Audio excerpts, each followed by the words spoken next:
Hello everybody, my name is Creed and welcome to Ryder's Blockbuster. In today's breakdown, we're going over a movie that was described to me as The Thing, but underwater. I'm terrified of the ocean and I love The Thing, so it was the perfect description to get me interested. And let me say, I'm very glad that I watched it. So grab your rebreathers and try not to implode as we talk about what happens in Leviathan. Also, there will be spoilers in this breakdown, so you've been warned. And if you enjoy videos like this, then consider subscribing, because great film is what this channel is all about. We opened 16,000 feet below the surface of the Atlantic Ocean, where the Tri-Oceanic Mining Corporation has a base set up for the extraction of silver and other precious metals. The crew only have 3 days left of their 90-day shift, and they're eager to be ending their mission. As they're heading in for the day, a man named DeJesus begins to hyperventilate as his rebreather has gone out. They call for help from the shifted dock, but he doesn't show up. The lead, a man named Beck, gives orders to rush the man into the base. DeJesus passes out, but he makes it to the pressurized cabin just in time to avoid imploding. In the commons area, we meet the crew: Willie, Six-Pack, Jones, DeJesus, Bowman, and Cobb. Beck joins the others and he mentions that they are above quota and should be able to have a day off. We then meet the doc, who gets a stern talking to for missing his shift, and he ensures that it won't happen again. The crew spend the night maintaining the base and fixing the short that was in DeJesus' suit. While cleaning out Six-Pack's suit, a crab jumps out and scares Willie. Surprise! Beck has a video call with the corporation boss, whose name is Miss Martin, and he runs a quick check on the dock, but ultimately he reports that no incidents have really occurred. When Six-Pack heads to bed that night, he feels something beneath his pillow and he freaks out when he finds the crab from before. He runs out and causes a scene, screaming at Willie for putting it beneath his pillow, but Beck walks in just as he's yelling. Beck then punishes both Six-Pack and Willie with half a shift the following day. While they are drilling, Six-Pack's cable gets stuck and he falls and he loses comms. Willie goes searching for him and realizes that he's gone over a small ridge that has not been mapped yet. Willie goes down to look and finds the wreckage of an old Russian ship, which name translates to the Leviathan. They look up the vessel but find that it was never reported as sunk and is said to still be active in the Russian fleet. Willie's oxygen is getting low, but she goes in to continue searching. Inside the ship's infirmary, they find an odd skeleton, but don't explore it more because Six-Pack suddenly shows up, holding a safe and exclaiming that he's rich. The crew begin to rummage through the safe, but they don't find anything of value. Six-Pack pockets a flask, and Jones finds the captain's log on a videotape. Each of the personnel files in the safe show that the crewmates of the Leviathan are now deceased.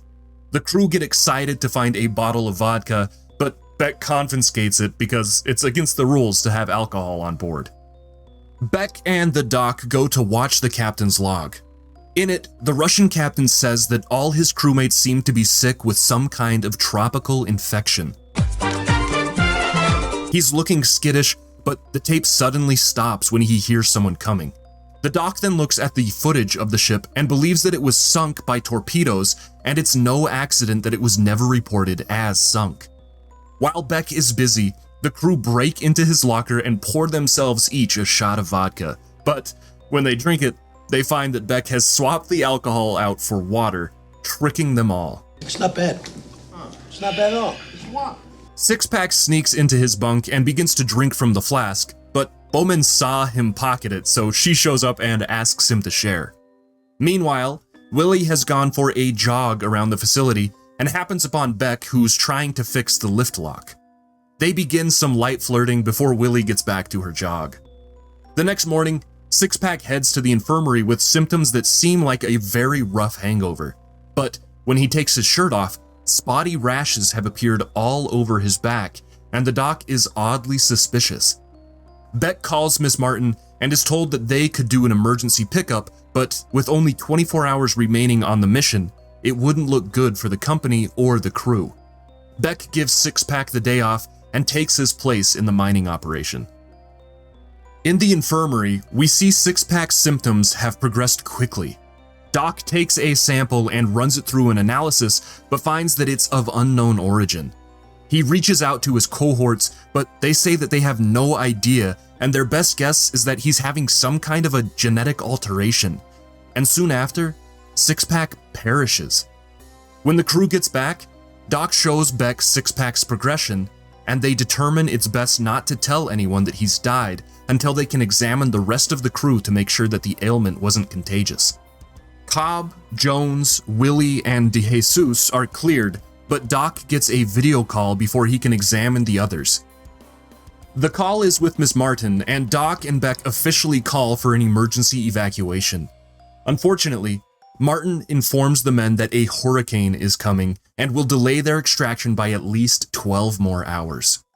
In the bathroom, Willie finds Bowman vomiting, and she and Jones help her into the infirmary. While looking for the doc, Jones walks into where Six-Pack's body is, and we see the body move as Jones exits. Jones and Willie head out to find the doc, leaving Bowman alone. As she's washing her face, Bowman pulls out chunks of her hair and she begins to sob. She wanders in to show Six-Pack what's happening to her, but she sees the man is deceased and his body is oddly morphed. The others arrive back to the infirmary, but Bowman is nowhere to be seen. They hear her in the shower, but when they open the door, they find that she has taken her own life, choosing death over her fate with the illness. They leave her body in the infirmary, and we see the shadows of some kind of tentacle as they leave. They go to tell the rest of the crew what's happened and that they won't be able to leave for another half a day, but as they're talking, they hear glass break from down the hall. Beck and the doc go to check on the commotion and find that Six-Pack and Bowman's bodies have somehow morphed together. Beck decides that they need to get rid of the bodies and carries them to the lift lock. As they're carrying, the others feel the bodies moving and believe them to be alive. Suddenly, a claw shoots from the body bag and slashes into Cobb's chest. They all see the twisted form of their former companions, but are able to get it into the lift and flush it into the ocean. What they don't see is a chunk of it get torn off and begin to swim through the piping. The doc and Beck go back and look at the footage of the Leviathan. They realize that the skeleton they saw was deformed and bigger than it should have been, and Doc begins to believe that the Russians were doing some kind of genetic experiments to give humans the ability to live underwater. When they find the flask, they begin to believe that the experiments were given through the vodka. Beck goes to tell Miss Martin about what's going on, but the doc believes that the company already suspects what's happening and warns him not to tell the entire truth. When on the call, Beck lies. No change. Still just the one. While DeJesus is grabbing something to eat, the tentacle shoots out of the cupboard and burrows into his chest. He crashes through a glass door and begs Jones for help. Jones rushes out, locking the door behind him, and goes to grab Beck and Doc. When they get back, they find that the steel door has been broken through and DeJesus is nowhere to be found.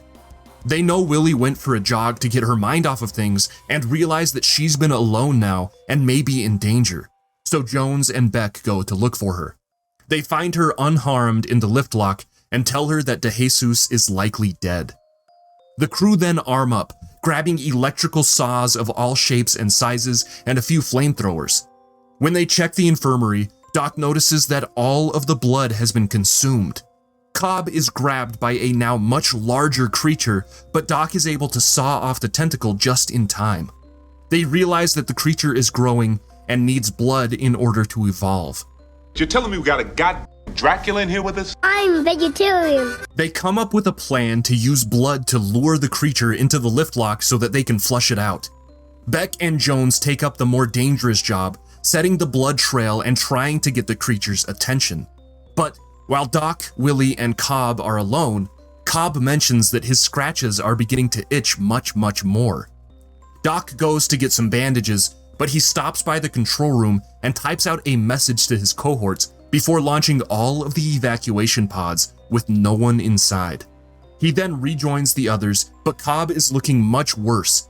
His chest suddenly begins to pulsate outwards, and when he reaches out for help, a mouth has grown on his hand. Willie runs to get Beck and Jones, but runs into the creature and has to flee as it chases her. Fortunately, Beck and Jones catch her first, and she tells them that Cobb has mutated.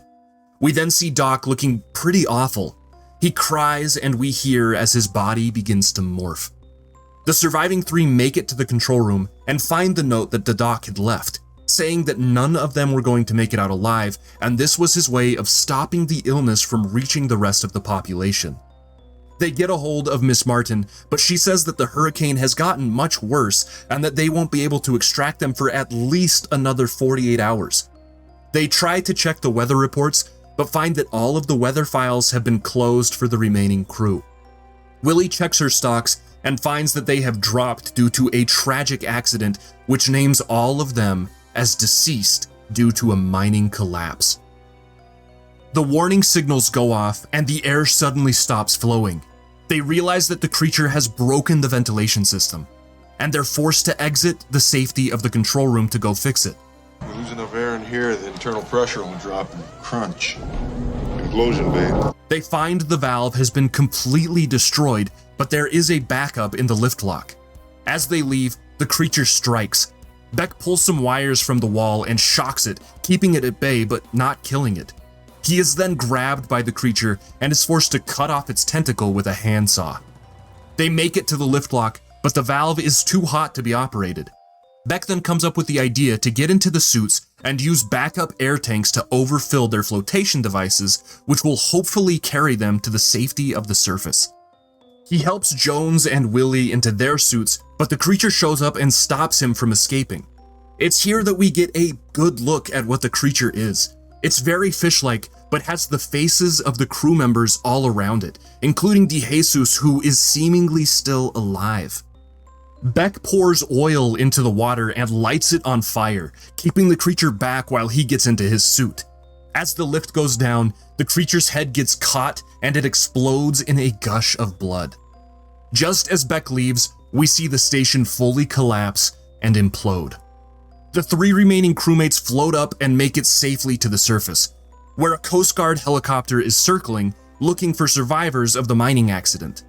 Beck and Willie share a kiss, but the joy isn't long-lived as they see the fin of a shark circling them. The shark, it does nothing. It's strange that it's even in this movie, honestly, but hey, they're in the ocean and that's where sharks live, so yeah, that'll do, I guess. Beck fires a flare and gets the helicopter's attention. Just as the helo lands, the creature rises up behind the swimming trio. Jones tries his best to hold it off, but the creature pushes him beneath the water and he drowns. Beck rushes at the thing and shoves a flare into its mouth and blows it to smithereens. He's pulled up to the helicopter and he and Willie make it safely to the nearest platform. They walk to a boat, but Miss Martin shows up. She says that she knew Beck would make it out alive, and then she says that she was trying to vouch for them, but Beck doesn't want to hear it, and he punches her in the face and says that now he feels much better. And that is where the movie ends. Leviathan was, man, it was so fun. The setting was cool and unique, and the body horror was rad. But there were definitely some issues that I think made this movie only good when it really could have been great. The music in this movie was really good, but about 70% of the time I'd say it just didn't really fit well with the scene, or it ran way beyond what the scene required. There's also a bunch of weird choices that happen, especially at the end. The shark shows up just to show up, and then it literally swims away like 30 seconds later, just having a quick cameo and saying goodbye. And Beck and Willie spend absolutely no time mourning Jones's death. Like, don't get me wrong, I understand that this movie is going quickly at that point, but Jones dies and it seems like even the movie forgets about him. It's really strange, and it definitely stopped the ending from being as impactful as it should have been for me. But everything on the station I thought was wonderful. It had intense moments, and the crew were intelligent and interesting to watch. I love the idea of larger-than-life problems happening in isolated locations, and this movie takes that concept and runs with it really well. Seeing the progression of the illness hit Six-Pack so quickly was awesome, and especially when his body merged with Bowman's, like, that's the moment I was hooked. I can't believe that I didn't know that this movie existed. Apparently, it was a pretty big box office fail and came out at the same time as a bunch of other underwater horrors, so I guess it was kind of buried, but I'm lucky because I have great people like you who recommend this to me, and for that, I've got to give a huge thanks. Without this recommendation, I doubt I ever would have watched this film. If you enjoyed this breakdown, don't forget to leave a like and subscribe so that you don't miss out on the next one. And if you'd like to see more movies like this, then check out one of the breakdown playlists. But yeah, thank you all for watching, and stay away from people who get sick, especially just after exploring a sunken ship. Bye-bye.